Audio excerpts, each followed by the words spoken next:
Good afternoon, everyone. Thank you for joining us here. I know we are holding you back from lunch, so we will try to be as brief as possible, but we have a lot of very interesting learnings and insights from our speaker here today. So Hardman, who is our Chief Strategy and Growth Officer from Gamuda, Australia, here to share with us some of your learnings from Australia that may be useful for us as we progress with our energy plans for ASEAN, right? So Jared, perhaps maybe you can start a little bit.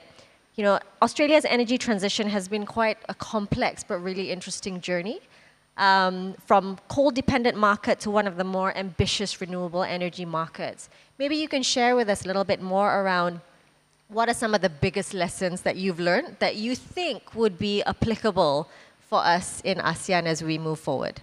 Yeah, thanks for that. Yeah, look, there's a couple of lessons I think should resonate with the ASEAN region. And I guess listening over the last couple of days, it's sort of reinforced some of my thinking. I think the number one is policy alignment and cohesive policy. And when I talk about that, if you have a look at, if you just have a renewable energy or energy policy, that's just one limb. You've got environmental policies, you've got the social licence policies, you've got the employment policies, you've got planning approvals, you've got the trade, you've got the economic, you've got the investment. So there's about probably 6 or 7 multiple policy overlays, and if they're not aligned, it will create bottlenecks, or it will create an environment where there's conflicting positions and objectives. So for example, in Australia, and sometimes people look at Australia and they see it as one big country, but actually, in fact, we've got a federal government and then we've got multiple state governments. And for renewable energy, we've got policies at both levels. So you have to combat the federal government policy position, so they've got a renewable energy target. That's now legislated. However, the last government didn't have that, but at the state level they did. So you've constantly got these conflicts there, and then on top of that you've got different planning approvals in each state, and then it even comes down to the region that the renewable energy is in. So you've got these multiple areas where if they're not aligned and if the objectives haven't been agreed collectively, it will create constant bottlenecks and constant conflicts between the different departments in a government. So that's probably one of the key areas. The next one is grid stabilisation. In Australia, we probably had about a decade where the grid wasn't updated, and that created massive problems. There's some areas in Australia that have huge curtailment on the line, which means it's congested. Some of them have got nicknames. One of them's the Romulus of regret. There's about 6 or 7 solar farms on that are lucky to be able to release onto the market 50% of what they produce. So that's a huge problem. So we're now going through a stage where we're trying to fix that. The other big takeaway for me is what I'd say is controlled rollout. So early days in Australia, there was a massive rush of rooftop solar with huge rebates for the retailers and for the residents. There was huge drives in particular areas on the grid to connect. And because of that, that's then created issues. So in Victoria and South Australia in particular, they actually are in an environment now where there's negative pricing on the merchant market. So the solar farms, if they don't have storage, effectively turn off, and they will not produce energy in the middle of the day if there's too much negative pricing. And that's, to me, that was a part of the fast rollout early. The next component is the balance of generation type, the location of the generation, and also storage. So again, early days, there was not a lot of storage, so you had solar rolling out very, very quickly, which then caused grid issues, again, the negative pricing. Now most projects are hybrids with generation and with battery storage. So they're the things that I see as the real big takeaways from the Australian market. Thanks so much. I think a lot for us to unpack there. Perhaps you can tell us a little bit more around some of the challenges specifically around the Australia's NEM, the National Electricity Market itself. In terms of grid stability, the bottlenecks that you talked about and the impact of that. Maybe you can go a little bit deeper and explain to us. Yeah, look, we've got a national electricity market, which is just the east coast of Australia. It doesn't include Western Australia, simply because it's thousands of kilometres to connect, and there's no point doing that. But on that, within that market, the real pain points come from, I'll look at the management of connection arrangements and connection agreements. There is a lot of renewable energy projects trying to connect at the moment. The constant analysis that has to happen on grid stabilisation. So you might have a 300 kilometre transmission line with 6 competing assets trying to connect. Every time one of them tries to connect, you have to go off and do another analysis of your impact on the grid stabilisation and curtailment. So that's a key area. And I'm also looking at some of this from a EPC and developer perspective. The other key one that I see is connection windows. So there's only particular times of the year that we can connect. And that's simply a capacity issue, and that's capacity of the TNSPs and their teams to be able to actually physically go out there and do the construction work and do the connections. But then there's also the overlay on that is the demand. So there's particular periods of the year where demand is quite high. So in summer, the demand within the industry from everyone using the air conditioning, etc., has a massive peak. So you simply can't connect during that period. The other area again is, I go back to that, the grid stabilisation. I think that's in Australia, the grid stabilisation is the reoccurring theme. And we currently have multiple governments, all the state governments in particular, looking at now trying to manage that by building bigger 500 kV backbones, which should in time help with that. Fantastic. So it's not just about building the NEM and putting that in place, but there's a lot more thought that needs to go behind it as things progress.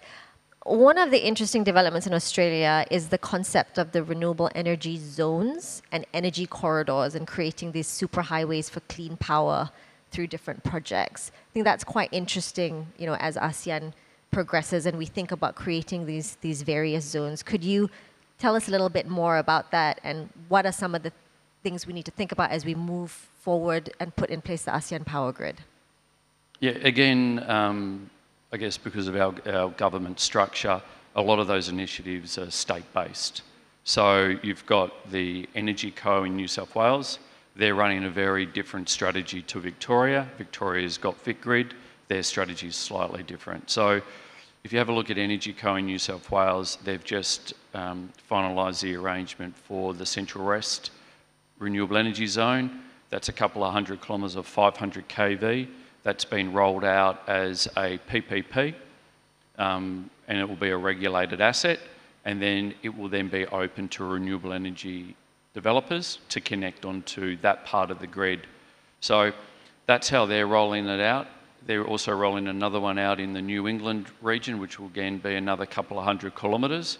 And then once that gets rolled out, then the renewable energy developers can connect. So as a part of that structure, they've actually identified some key areas or regions in New South Wales that they think is prime for renewable energy. So in those areas, obviously we've got a lot of sun, but there's a lot of wind as well in those particular areas, and a lot of developers wanting to connect. So by doing that, it then focuses the developers in particular zones. That doesn't mean that there's other areas that you can still connect to, but they're trying to do that. In Victoria, it's slightly different. Their zones don't necessarily need to have a new backbone built. Some of them are quite established. They're just upgrading their areas. But within those zones, they will then attempt to fast track the connection for those assets. So it's a slightly different model down there. Within those zones, they'll then go out to market and select organisations or consortiums that will then manage those connections within those regions.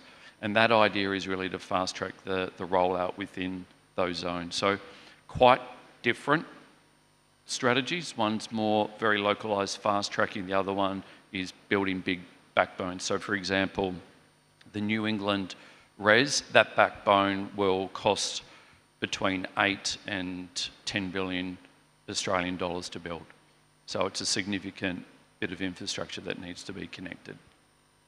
And, a lot of these renewable energy projects take a lot of time, a lot of effort, and often can face quite a lot of delays, right? I think Gamuda is very well known for bringing a strong engineering and delivery mindset to ensure execution certainty, right? How is that experience helping you to think about renewable energy projects here in ASEAN? What sort of expertise is Gamuda building to help to drive renewable energy projects in the ASEAN region? So in Australia, our focus, if we look at it from a development perspective, but we also do this when we tender for construction projects, we have a look at the bankability of the assets. A lot of developers will go out to market and try to get pricing on an EPC, for example, very early for their own financial investment decisions. So we will do an analysis very early from what we call a constructability analysis, but that's also not just looking at construction, that's looking at the grid connection, looking at the technology, the location, and by doing that, it enables us to think slightly differently about the developments. And if you have a look at what Gamuda has done historically with the mega projects, that is very much a part of their DNA. Get in early, work with the client, be it the government or when we look at developments in Australia, look at that with the landowners, etc. See if we can find a way to work with them to ensure that the project's a success. So we'll have a look at how much capacity do we try to get as much on a site as possible, or do we bring it back a little bit so that the community isn't impacted. So the mindset is take that mega project aspect where we're looking at every single aspect, because at the end of the day, it's not just about the generation, it's about actually getting it to financial close and also getting it to connection, which means that you have to balance not only the community, the government policies, but also the needs of the construction companies. Because in Australia, a lot of people know that construction's very hard, the margins are very low, and there's a lot of things that can go wrong. So we're trying to balance all of those multiple facets when we have a look at those projects and really take in the learnings of what Gamuda's been doing just historically, which is slightly different to how some people in Australia look at things. So bringing some of that Gamuda DNA into Australia, but trying to make it work in the context. Correct. Understand. I'm just conscious of the amount of time that we have left, and I don't want to hold people back from lunch. Perhaps, Jared, in sort of the final points that you could make, if you had to pick, what we need to prioritize when we think about how ASEAN should think about accelerating clean energy transformation, what would you say is the most important thing that ASEAN really needs to get right and really needs to think about based on your experience in Australia? Having a look at the Australian context, the first component of what has happened as a rollout has been at a state-based level. So if you take that into consideration, then we had connectors between the states, and we've just built a connector we're building a connector between Tasmania with the mainland. But if you don't get that state level right, if you don't have the backbone within those states, and you don't have the right policy and the right approach, connecting to the other states doesn't make sense. So I guess my takeaway would be focus on the immediate need within the country and then have a look at bilateral arrangements to connect. outside. You've got to get your, I guess in Australia would say you've got to get your backyard sorted before you have a look over the fence. That's a great piece of advice for us to think about as we move forward. We need to really focus on making sure each of our ASEAN countries have the basics and foundations in place, the backbone in place. Correct. Get our backyard rights before we think about connecting to ensure the most success that we want to get from that. Yeah, correct. That's what I'd take away from, I guess, the Australian experience and how they've done things. Yeah. Fantastic.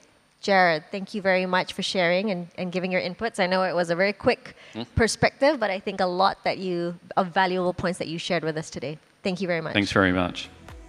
Thank you very much, Jared and Nurlin. If I could invite you to the front of the stage for a photograph.